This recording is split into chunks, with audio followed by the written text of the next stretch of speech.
ఇచ్చిన కనికరాన్ని బట్టి నీకు స్తోత్రం చెల్లిస్తూ ఉంటున్నా. ప్రియమైన తండ్రి, ఇంతవరకు ప్రార్థన అనే విషయం గురించి కొంత గుర్తు చేసుకోవటం జరిగింది. అవును నాయన, ప్రార్థన చేయకపోవటం మేము పాపం. మా మట్టుకు మేము ప్రార్థన చేసుకోవాలి, అందరి కోసం ప్రార్థన చేయాలి, మా దేశం కోసం, దేశంలో ప్రజల కోసమే కాక సంఘ అభివృద్ధి కోసం ప్రార్థన చేయాలి. కష్టములు అనిపిస్తున్న వారిని, శ్రమలు అనిపిస్తున్న వారిని ప్రార్థనలో జ్ఞాపకం చేసుకోవాలి. సరసాల్లో సంఖ్యలలో బంధించబడినప్పుడు నీ బిడ్డలు విజ్ఞాపనం చేసి ప్రార్థన చేసి విడుదల పొందాను. మేమును ప్రార్థనా జీవితం కోసం పాటలు పాడటమే కాదు కానీ ప్రార్థన అనుభవం కలిగి ఉండడానికి సహాయం దయచేయండి. సంఘంలోనే చాలామంది కష్టాల్లో, శోధనలు, ఇరుకులు, ఇబ్బందులు ఉన్నారు. వాళ్ళందరి కొరకు ప్రార్థన చేసే బాధ్యత, భారం మా మీద మోపబడింది. తండ్రి, ప్రార్థన లేకపోతే మేము అభివృద్ధి చెందలేము. ప్రార్థనే మా జీవితానికి అన్ని రకాలుగా మేలు చేస్తుందనే మాట మర్చిపోయి చాలాసార్లు మా సొంత ఆలోచనతో నడుస్తూ ఉన్నాం. అందుకే చాలా పర్యాయాలు నష్టపోతూ ఉన్నాం. ప్రార్థనా జీవితానికి మాకు ప్రభువా అంతకంతకు ప్రోత్సాహకరమైన సహాయం దయచేయండి. చదువుకున్న లేఖన భాగంతో మాతో మాట్లాడమని యేసయ్య పరిశుద్ధ నామములో స్తుతించి గణపరిచి వేడుచున్నాము తండ్రి. ఆమేన్. యోహాను సువార్త 8వ అధ్యాయము 42వ వచనంలో ప్రభువు మాట్లాడుతూ అక్కడున్న వారితో అంటూ ఉంటాడు. వాళ్ళు 2 మాటలు మాట్లాడారు. ఒకటి, మేము అబ్రహాం పిల్లలం అన్నారు. రెండవది, మేము దేవుని పిల్లలం అన్నారు. అబ్రహాము పిల్లలం అన్నారు, తర్వాత దేవుని పిల్లలు అన్నారు. అబ్రహాము పిల్లలు అంటే విశ్వాసులకు తండ్రి అయిన అబ్రహాము. విశ్వాసమునకు ప్రప్రద కారణంగా విశ్వాసంతో నడిచిన వ్యక్తి అబ్రహాం గారు. నిండు వృద్ధాప్యం వచ్చినా కానీ విశ్వాసంలో మాత్రం బలహీనుడు కాలేదు. దేవుని పట్ల ఎంత నమ్మకస్తుడంటే ఏది చెప్పినా దేవుడు విషయంలో ఎక్కడ తప్పిపో, అవసరమైతే ఏదైనా సరే ఇవ్వడానికి దేవునికి రెడీగా ఉండేవాడు. అంతటి విశ్వాసం. అందుకే అబ్రహాము పిల్లలు అంటే అర్థం ఏంటంటే విశ్వాసమునకు మనం వారసును అవ్వడానికి, అన్ని పరిస్థితుల్లో దేవుని నడవడానికి అబ్రహాం గారు అంత విశ్వాసంతో నడిచాడు. రోమాపత్రిక 4వ అధ్యాయము దయచేసి 17వ వచ్చిన దగ్గర నుంచి చూడండి. ఒక మంచి మాట ఉంది ఆయన గురించి. యోహాను సువార్త రోమాపత్రిక అందరూ చూడండి దయచేసి. 4వ అధ్యాయం 17వ వచనం. రోమాపత్రిక 4:17. అమ్మా, తాను విశ్వసించిన దేవుని ఎదుట అనగా మృతులను సజీవులుగా చెయ్యువాడు, లేని వాటిని ఉన్నట్టుగానే పిలిచినవాడు, అందరికీ చదవమ్మా ఇందుని గురించి చేస్తానన్నాడట. చదవాలి ఉండునని చెప్పిన దాన్ని బట్టి తండ్రి అగునట్లు. అది అసలు ఆధారము లేనప్పుడు నిరీక్షణ కలిగి నమ్మేనట. అసలు పిల్లలు పుడతారనే ఓప్సే లేవు. శారమ్మ మామగారు గర్భవతి అవుతుంటే చదువుకోండి, మామ గర్భవతి అవుతుంది ఎవరో చెప్పింది మీకు అని అంటే అబ్రహాం గారు అనేవారంట, లేదు ఖచ్చితంగా దేవుడు నాకు కొడుకుని ఇస్తానన్నాడు. అంటే ఏ తాత ఏమైనా చెప్పడా కూడా అర్థం ఉండాలా? ఏమైనా అసలు ఏమైనా ఉందంటే ఇద్దరు కూర్చుని మాట్లాడుకున్నాను. అమ్మాయి, దేవుడు మన ద్వారా ఏదో జనాంగాన్ని రప్పించాలని చూస్తూ ఉన్నాడు. ఎక్కడెక్కడో మనం అనవసరంగా ప్రయాసపడతాం. నువ్వు చెప్పిన దాన్ని బట్టి ఆగరకు కుమారుడు కనమంటే నేను అనవసరంగా పనిచేశాను. దాన్ని బట్టి 13 సంవత్సరాలు దేవుడు మాట్లాడలేదు. దేవుడు వాగ్దానం చేశాడు, దేవుడు చేస్తానన్నాడు. నేను అనవసరంగా చిన్న పొరపాటు చేయడంతో 13 ఏళ్ళు ఆయనకి నాకు సంబంధం దిగిపోయింది. మళ్ళా దేవుడు ప్రత్యక్షమే మన పేర్లు మార్చాడు కదంటే ఈవిడికి విశ్వాసం వచ్చింది. ఆదికాండం 17వ అధ్యాయం దయచేసి మొదటి 2 వచనాలు చూడండి. ఆదికాండం 17వ అధ్యాయం మొదటి 2 వచనాలు. ఆదికాండం 17, 1-2. అబ్రహాము 99 ఏళ్ల వాడైనప్పుడు చదవాలి. అది విషయం. నేను శక్తిహీనుడు కాదు నాయన, సర్వశక్తి గల దేవుడను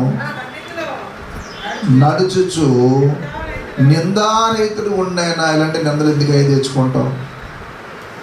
నేను సర్వశక్తి గల దేవుడను. నువ్వెవరి మాట నమ్మి నీకు పిల్లలు పుట్టరని ఎవరు చెప్తే ఎలాగ నేను గాడ్ ఆఫ్ ఆల్మైటీ అన్నాడు. ఇర్మియా గ్రంథం 32వ అధ్యాయము 27వ వచనం చూడండి. ఇర్మియా గ్రంథం 32వ అధ్యాయము 27వ వచనం. ఇర్మియా గ్రంథము అమ్మా సెలవిచ్చును, నేను యెహోవాను సర్వ శరీరులకు. దేవునికి స్తోత్రం. నాకు అసాధ్యమైనది ఏదైనా ఏమండి, నేను యెహోవాను. ఈ భూమి మీద శరీరాలు అంటే ఎవరన్నా ఉన్నారంటే వాళ్ళందరికీ ఎవరిని చెప్పండి, నేనే దేవుడు. ఎవరు దేవుడు? నాకు అసాధ్యమైనది ఏదైనా ఉండునా అంటే ఏది సాధ్యం కాలేదు ఆయనకి. మనమే ఆయన నమ్మలేము. చాలామంది అనుకుంటారు, ఒక అమ్మాయి భర్త ఇద్దరు డాక్టర్స్, ఆయన అన్ని అలవాట్లు ఉన్నవాడు, నెలకి 1,80,000 తాగుతాడు. 1,80,000 మీరు నమ్ముతారు నమ్మరు, నెలకి, ఒక నెలకి. ఎందుకంటే వాళ్ళ నాన్నగారు బాగా ఆశ సంపాదించి పెట్టాడు. ఆ అద్దెల ద్వారానే డబ్బులు వస్తాయి. తన జీతము ఆ అద్దెలు ఎన్ని కలిపి తాగుతాడు, ఫ్రెండ్స్తో కూర్చొని. ఒకరు చెప్పారట ఆమె దగ్గరికి వెళ్ళి, నీ భర్త మారతాడు అనుకున్నావు అన్నాడు. అసాధ్యం, ఇంకా అతను వదిలేసుకుంటే మంచిది అన్నాడు. మొత్తం మీద నాకు భోజనం చేస్తుంది అంకుల్. ఇలా ఒక ఆవిడ వచ్చి ప్రవచనం చెప్పింది, అతడు మారడు వదిలేయమంటుంది. ఏం చేయమంటాను? మారడనే మాట ఎవరు చెప్పారమ్మా ఆమెకే అని అడిగాను. దేవుడు చూపించాడట. ఏ వాక్యం ద్వారా చూపించాడు?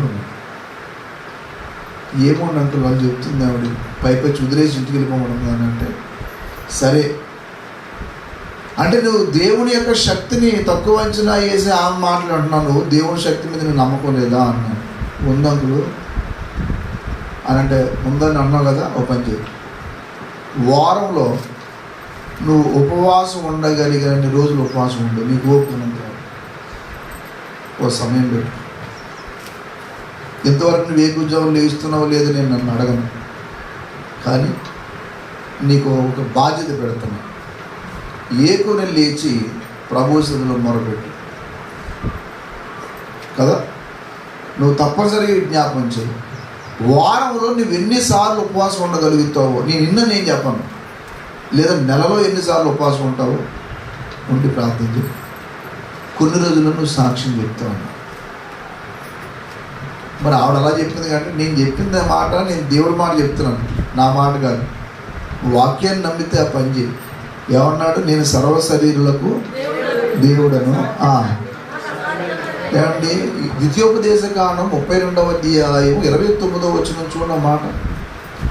ద్వితీయోపదేశకాండము 32వ అధ్యాయం 29వ వచనం చూడండి, మంచి మాట ఉంది అక్కడ. దయచేసి ద్వితీయోపదేశకాండము 32:29 చదువు తల్లి.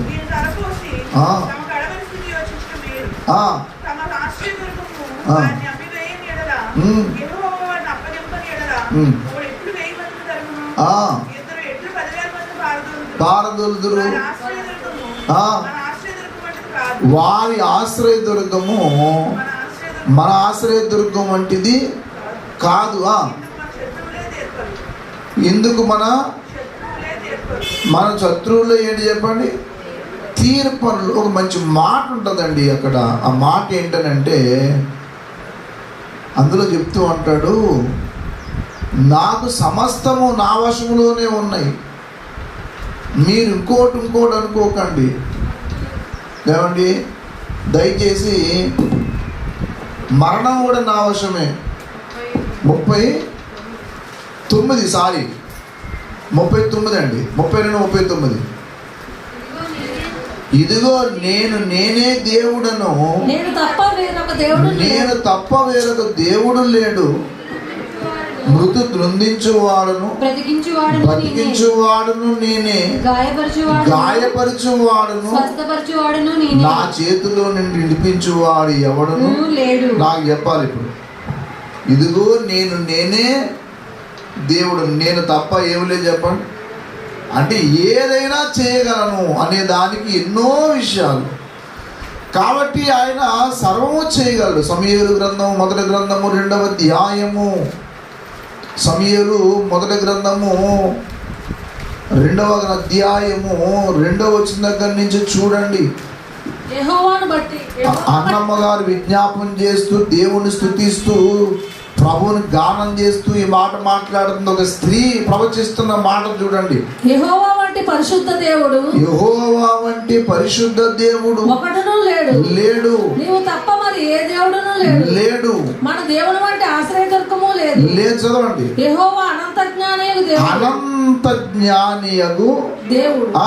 ఆయనే క్రియలను పరీక్షించువాడు. ఇంకను అంత గర్వంగా ఏం చేయకండి. చదవండి. గర్వపు మాటలను నీ నోట రానేయకుడి. ప్రఖ్యాతి నొందిన విలుకాండ్రు ఓడిపోదురు. వారు బలము ధరించు. అది 6వ మాట, లేదంటే దయచేసి 6వ మాట. జనులను సజీవులుగా గాను మృతులుగాను చేయువాడు యెహోవా. పాతాళమునకు పంపుచు అందులో నుండి రప్పించుచుండువాడు ఆయనే. యెహోవా దారిద్ర్యమును ఐశ్వర్యమును కలగజేయువాడు, కృంగా చేయువాడు, లేవనెత్తువాడు. ఎందుకు ఎలా చేస్తాడు నాకు చెప్పండి. అలాగే ఎందుకు చేయాలా చెప్పండి. అక్కడ ఏమన్నాడు? దారిద్ర్యమును ఐశ్వర్యమును కలగజేయవాడు, కృంగజేయవాడు. ఆయన దరిద్రులను అధికారులతో కూర్చుండబెట్టుటకు, మహిమగల సింహాసనం స్వతంత్రింపజేయుటకును, వారిని మంటిలో నుండి లేమిగల వారిని పెంటకుప్ప మీద నుండి ఏం చేస్తాడు?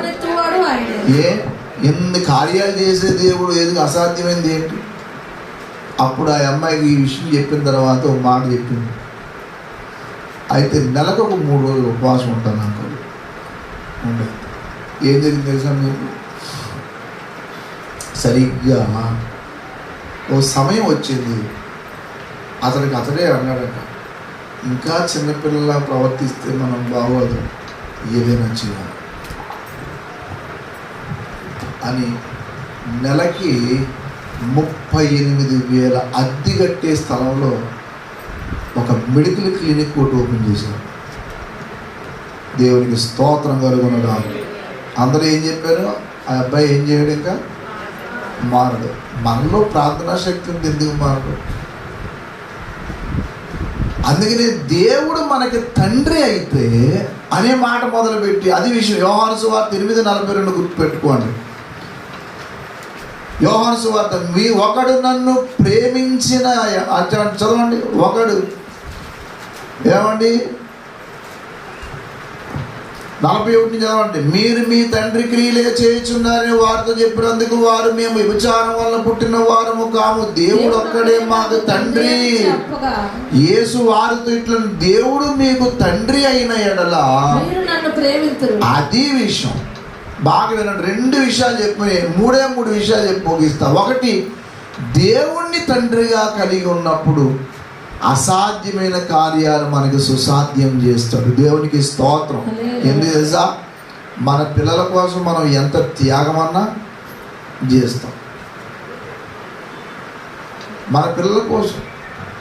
ఉదాహరణకి మన సంఘంలో ఉన్న విషయం ఒకటి చెప్తాను. అమ్మగారు చక్రలక్ష్మి గారు 2 వారాల నుంచి 3 వారాల పడిచి ఇక్కడ ఉంది ఆవిడ. అక్కడ ఇల్లు ఉంది. ఉదాహరణ చెప్తున్నాను. ఇక్కడ అమ్మ మీరు ఎందుకు ఇన్ని వారాలు ఉండిపోయారంటే, పిల్లలు ఉన్నారండి. ఏం వదిలేశారు అక్కడ ఆ ఊరిలో? ఇంటికి తాళం వేసి వచ్చారమ్మా, ఎవరు పెట్టారా? తాళం వేశారు కదా. అంటే ఏం త్యాగం చేశారు నాకు చెప్పండి. ఎవరి కోసం? పిల్లల కోసం. ఇప్పుడు ఒక తల్లి ఒక తండ్రిగా పిల్లల కోసం ఏం చేస్తారు? కొంతమంది పిల్లల కోసం దేవుని తెలిసిన వాళ్ళు, నాకు తెలిసిన వాళ్ళు.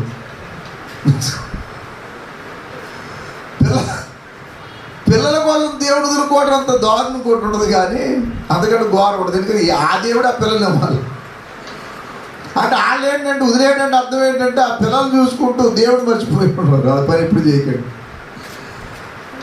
బాగా వినండి ఈ విషయం.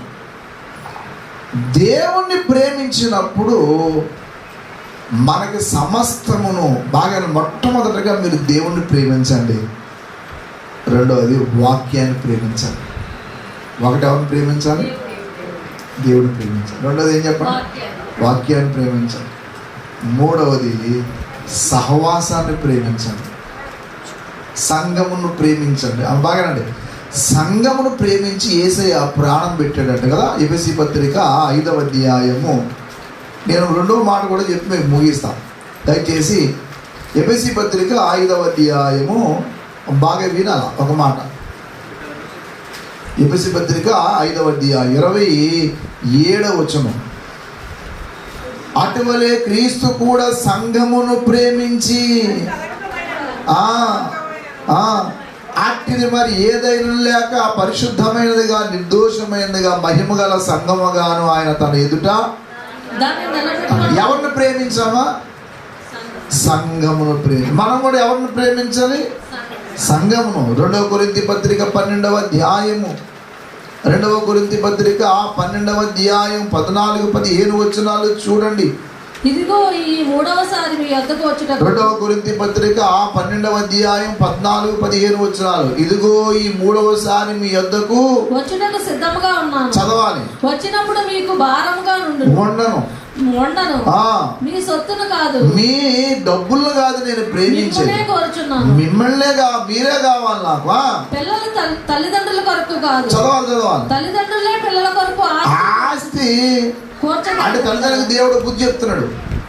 ఏటా బుద్ధి చెప్పండి?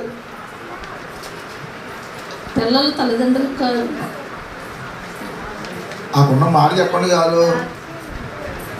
అయ్య బాబు ఎంత అమాయకంగా ఉన్నారేమండి మీరు. దానికి తత్త అంటారండి.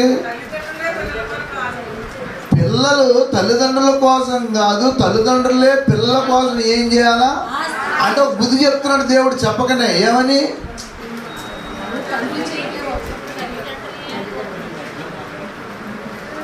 మీ బుర్రలు చూపులేడి కంటే ఘోరంగా ఉన్నాయి. కొంచెం గట్టిగా చెప్పొచ్చు. ఏం చెప్పండి?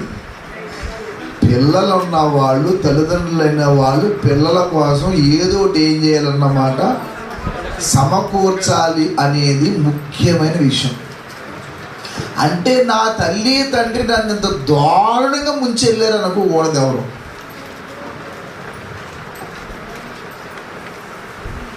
ఉన్నదంతా తినేసి, ఉన్నదంతా తగలెట్టి, నాశనం చేసేసి మా అమ్మ బాబు ఉన్నారు కానీ మమ్మల్ని లెట్టెట్ ముంచెళ్ళారండి అనే రీతి ఉండొద్దు. తల్లిదండ్రులే పిల్లల కోసం ఏం చేయాలి? ఆస్తి మనం కోట్లు ఇవ్వకపోవచ్చు, కనీసం నేను చెప్పేది కనీసం. నేను ఒకసారి చెప్పాను, మంచి పేరెంట్స్ అనేవాళ్ళు దరిదాపు 5 రకాల స్వాచ్యాలు వాళ్ళకి ఇవ్వాలి. స్టేటస్ అంటాం దాన్ని. స్టేటస్ అంటే తెలియదు ఏమంటారమ్మా? వాట్సాప్ స్టేటస్ కాదు, స్థాయి. వాట్సాప్ స్టేటస్లో అర్థమైందంత పెడతాం మనం. ఆ స్థాయి వేరే మంచి తెట్టుకున్నా చెడ్డ తెట్టుకున్నా ఆ స్టేటస్ వేరే. నేను దాన్ని ఏం కాదలను కానీ దాన్ని తప్పు పట్టిన కానీ పెట్టుకుంటూ చూసుకుంటూ దాని వేరే. కానీ ఇక్కడ మాత్రం పిల్లలకి మాత్రం కొన్ని స్టేటస్లు ఇవ్వాలి. నెంబర్ 1 ఫిజికల్ స్టేటస్ ఇవ్వాలి. అంటే ఫిజికల్ స్టేటస్ అంటే లావుగా పెంచడం కాదు. ఫిజికల్ స్టేటస్ ఏంటి చెప్పండి?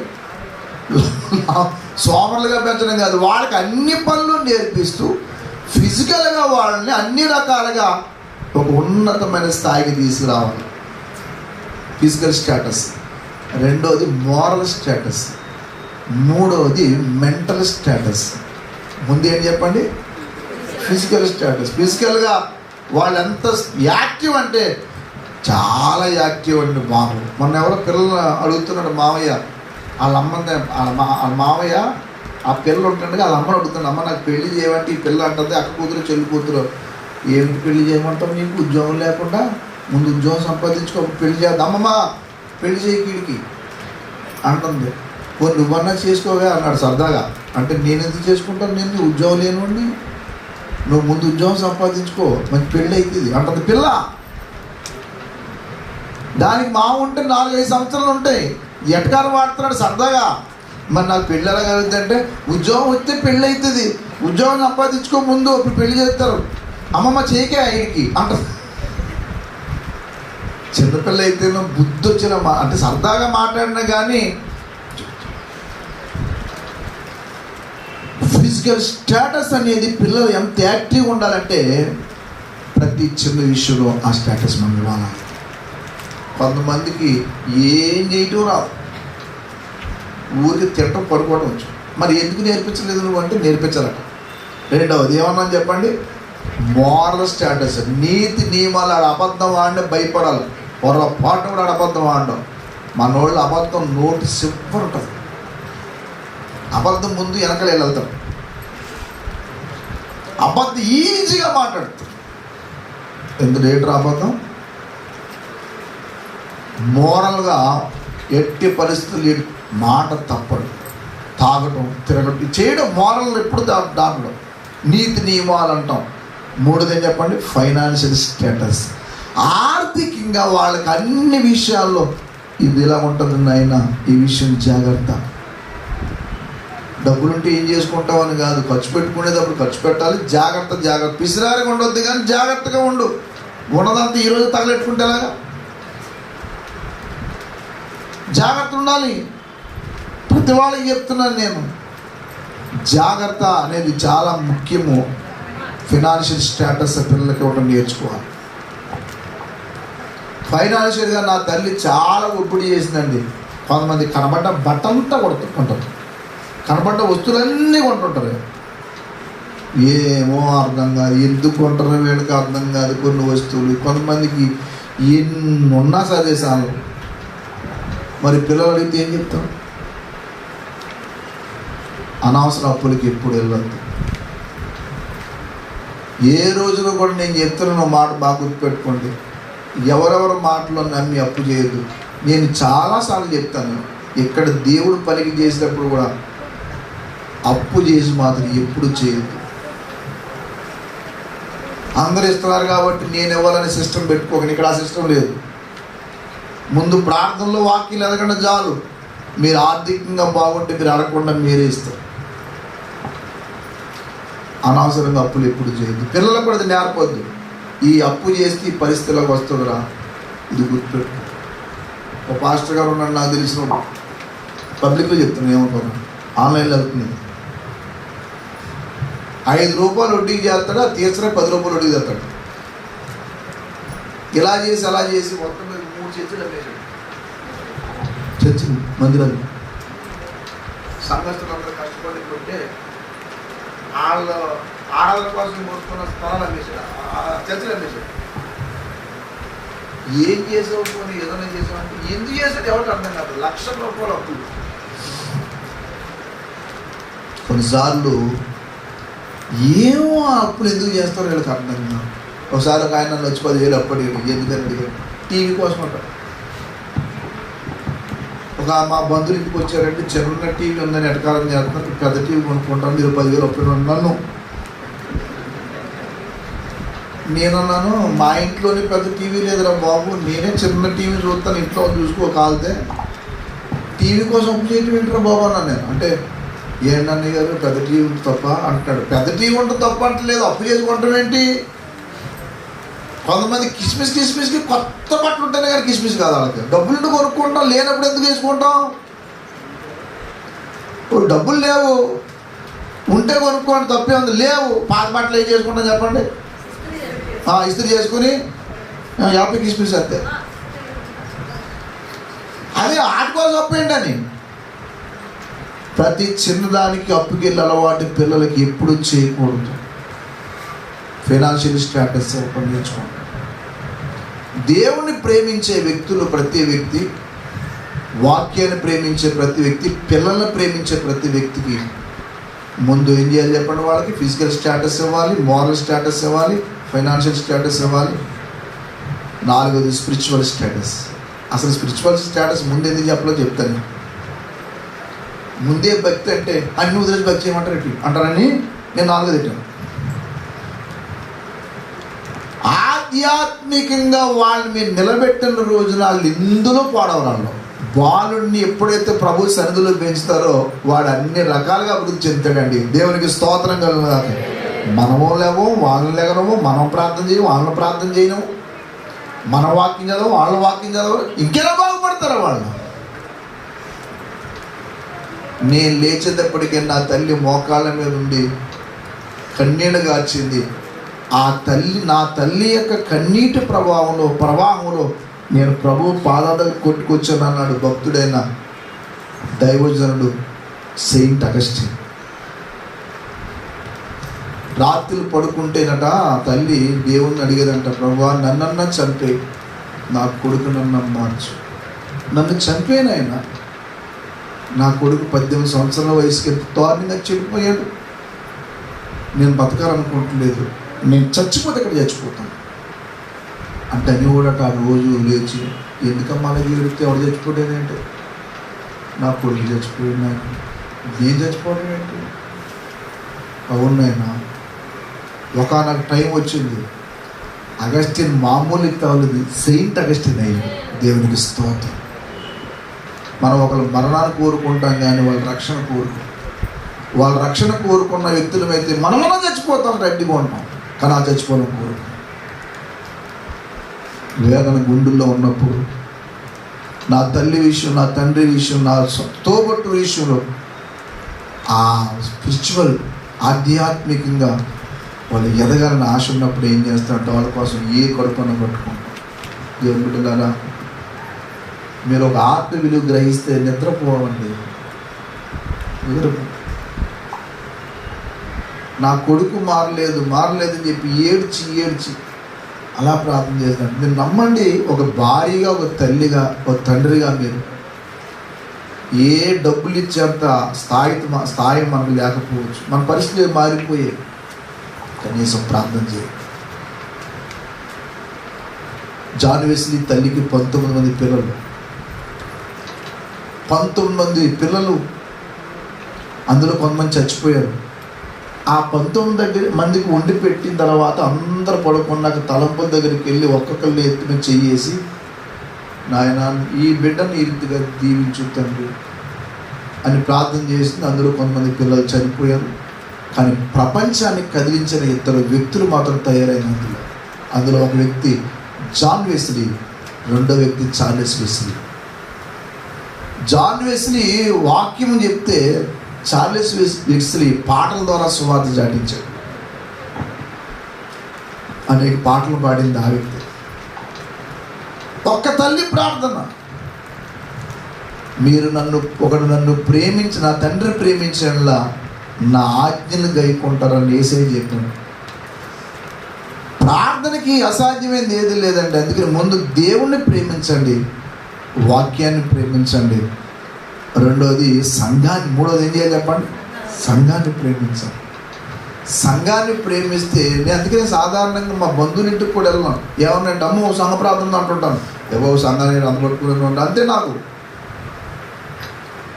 అసలు ఆదివారం ఎక్కడ ఎంత ప్రయాణం పెట్టుకొని ఎక్కడికి వెళ్ళను, తిండి లేకపోయినా ఉంటాను, కానీ సంఘాన్ని మాత్రం ఎక్కడికి వెళ్ళబుద్ది. నాకు ఉన్నవాళ్ళు ఇద్దరైనా ఒక్కరైనా వాళ్ళ కోసం ఎంత త్యాగం చేయాలి, ఎన్ని లక్షలను ఖర్చు పెడతారు. అప్పుడు దొడ్డుగుంటలో ఉన్నవాళ్ళు తక్కువ మందే, కానీ ఎన్ని లక్షలైనా ఖర్చు పెట్టి మందిరం ఎందుకు కట్టాలనుకుంటున్నాం తెలుసా? అక్కడ ఆరాధన స్థలం మనం శాశ్వతం కాదు. సంఘం ఉంటే ఊరంతటి కోసం ప్రార్థన చేస్తాం, ఊరంతా కూడా దేవుని సందుకు వస్తుంది. రేపొద్దున దేవుని దగ్గర మనకు బహుమానం రావటం కాదు. అనేక మంది మన గురించి ఏం చెప్పుకుంటారు తెలుసా? పలానా తల్లి ప్రార్థన నుండి నా జీవితం కట్టుబడ్డానికి కారణం. దేవుని పిల్లలారా, సంఘమును ప్రేమించటం మూడో విషయం. యోహాను సువార్త 14వ అధ్యాయంలో ఒకడు ఇందాక కదా బాబు చదివించాడు, ఒకడు నన్ను ప్రేమిస్తే వాడు నా ఆజ్ఞలు గైకొంటాడు. దయచేసి యోహాను సువార్త 14వ అధ్యాయం త్వరగా చూడండి, 18 వచ్చిన దగ్గర నుంచి చదవండి. యోహాను సువార్త 14:18, మేము అనాథలుగా విడవను, మీ వద్దకు వత్తును. చదవాలి చూడదు. 21 చూడు తల్లి, 21 చూడమ్మా. నా ఆజ్ఞలు అంగీకరించి వాటిని గైకొనేవాడు నన్ను ప్రేమించువాడు నా తండ్రి వల్ల ప్రేమింపబడును, నేనును వానిని ప్రేమించి వానికి నన్ను కనబడుచు. నేను 5 ప్రేమలు చెప్పి నేను వివరించను కానీ నేను ప్రభు చేతిలో చెప్పడం మీకు వివరిస్తాను. మొట్టమొదటగా 18వ కీర్తన మొదటి చరణం ప్రకారంగా దేవుణ్ణి ప్రేమించండి. మొదట ఎవరిని ప్రేమించాలి? 18:1 కీర్తనలు ఏమని తెలుసా? యెహోవా నా బలమా, నేను నిన్ను రెండవదిగా 119వ కీర్తన ప్రకారం వాక్యాన్ని ప్రేమించండి. దేని ప్రేమించాలి చెప్పండి? నీ ఆజ్ఞలు నాకు ప్రియమైనవిగా ఉన్నవి, వాటిని నేను ప్రేమిస్తున్నాను అన్నాడు. మూడవదిగా మన సహవాస అభివృద్ధికి కారణమైన మన అందరి కొరకు ప్రార్థన చేస్తున్న సంఘాన్ని ఏం చేయాలి? ప్రేమించండి. సంఘాన్ని ప్రేమించటం. అందుకే ఇందాక 2వ పత్రిక 1 కొరింథీ పత్రిక 12:15 ఉంది, నేను మిమ్మల్ని ఎంత ఎక్కువ ప్రేమిస్తున్నాను అంటాడు. మందిరానికి రావటం పాస్టర్ గారి కోసము ఇంకో వారి కోసం కాదు, సహవాస ప్రేమ మీద వస్తాం. దేవునికి స్తోత్రం కలుగును గాక. అందుకే సంఘాన్ని ప్రేమించి ఏ ఒక్క వ్యక్తి కూడా ఏ రోజున సంఘానికి దూరం అవసరం. సంఘం కోసం ఎంతన్నా ఖర్చు పెడతాం. సంఘం కోసం ప్రతి ఆదివారం మాకు యవనస్తులు కూటమి జరుగుతుంది. అయిపోయిన వెంటనే ఆ పిల్లలు ప్రేమించి ఏదో పెడతా ఉంటాం. ఒక వ్యక్తి మీద ప్రేమ ఉన్నప్పుడు వాళ్ళ కోసం ఎంత త్యాగం అన్నా చేయగలుగుతాం. ప్రేమ ఎంత త్యాగానికన్నా తీసుకెళ్ళి. 4వదిగా కుటుంబ ప్రేమ అంటాం. ఏ ప్రేమ చెప్పండి? మీరు మీ కుటుంబాన్ని ఎంత ప్రేమించాలో తెలుసా? భర్త భార్య, భార్య భర్త, వీళ్ళిద్దరు పిల్లలు, పిల్లల తల్లిదండ్రులు ఏం చేయాలి తెలుసా? ప్రేమ కలిగి ఉన్నారు. ఈ ప్రేమ బాగా వినండి. ఈ ప్రేమ ఏం చేద్దంటే లోకం అంతానట యేసయ్య బిడ్డలు అని తెలుసుకుంటుందట. యోహాను సువార్త 13వ అధ్యాయం 34వ వచనం 35వ వచనం చూడండి. యోహాను సువార్త 13వ అధ్యాయం దయచేసి 34, 35.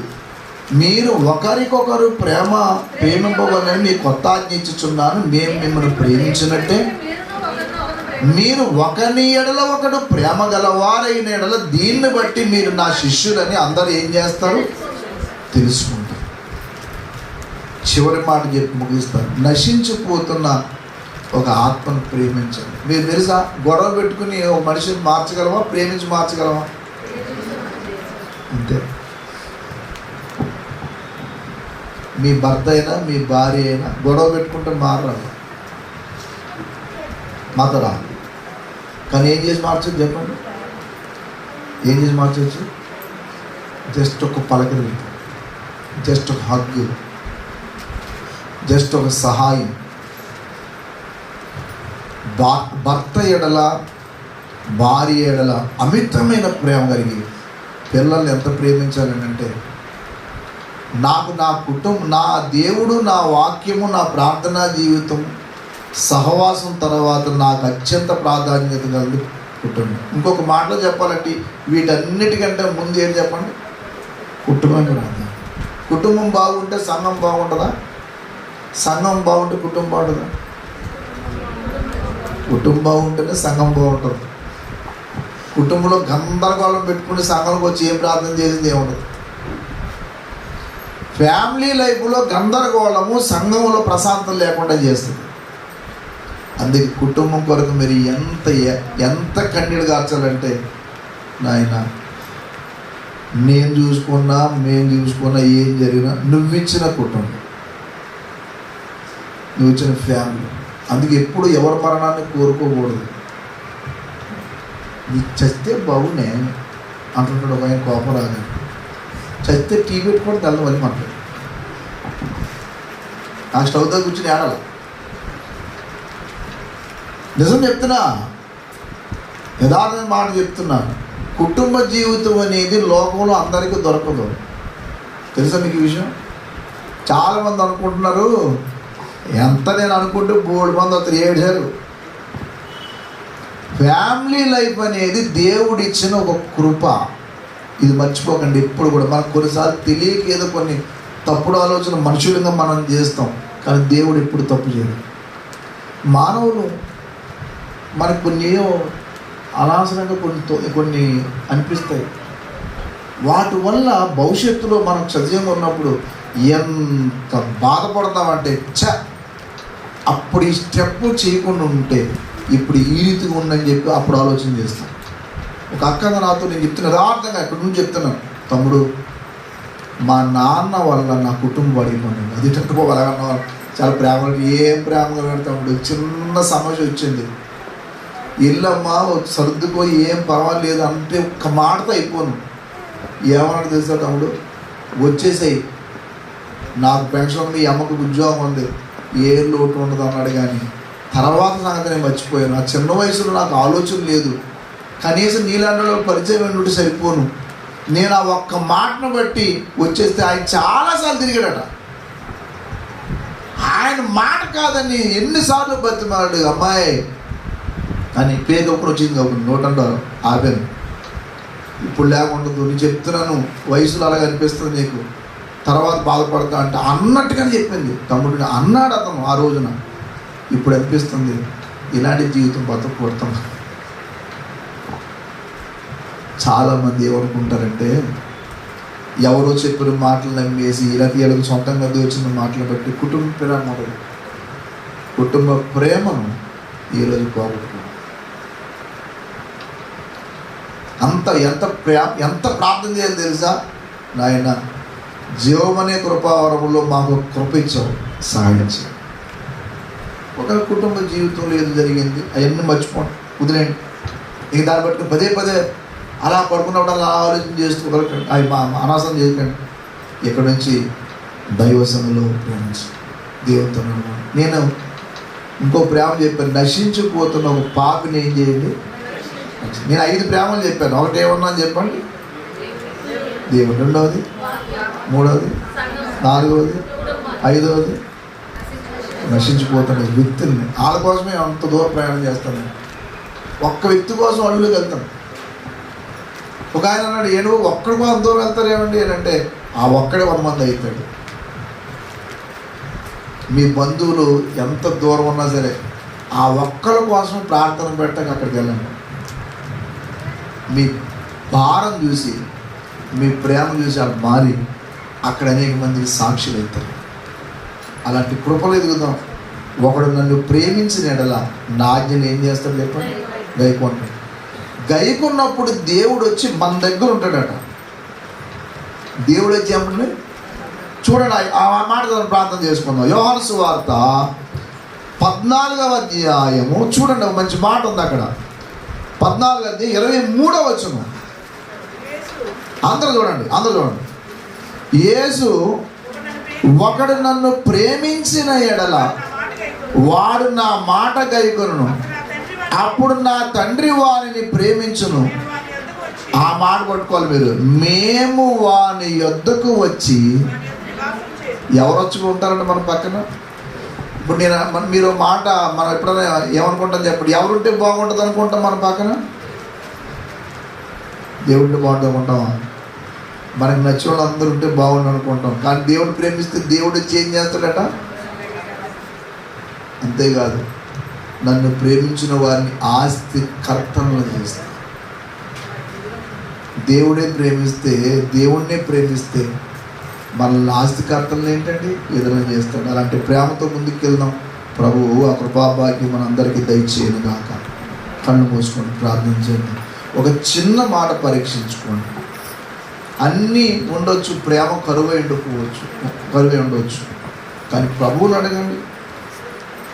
నశించిపోతున్న పాపి కొరకు ఆయన మన కోసం ప్రాణం పెట్టాడు. యేసయ్య ప్రేమ ఎంతో మధురము, పాపిని కరుణించే ప్రేమ.